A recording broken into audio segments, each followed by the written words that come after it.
বলতো ঘটনা কাকে বলে, রটনা কাকে বলে, রচনা কাকে বলে, সমালোচনা কাকে বলে, মন্ত্রণা কাকে বলে, আর যন্ত্রণা কাকে বলে?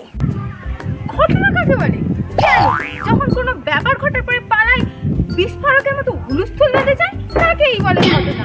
আর এই ঘটনা যখন পাড়া থেকে গ্রাম, গ্রাম থেকে অঞ্চল প্রভৃতি জায়গায় ছড়িয়ে যায় তাকেই বলে রটনা।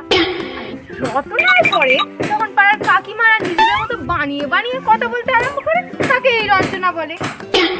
আর তারপরে রইল সমালোচনা।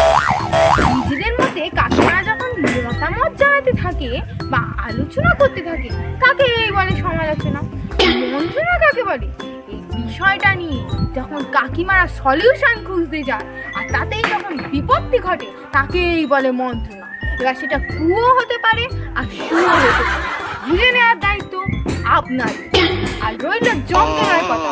এই ঘটনাটা আদৌ যার সাথে ঘটছে এত কিছু ধরে তার কষ্টটা শুরু হয় তাকেই বলে যন্ত্রণা।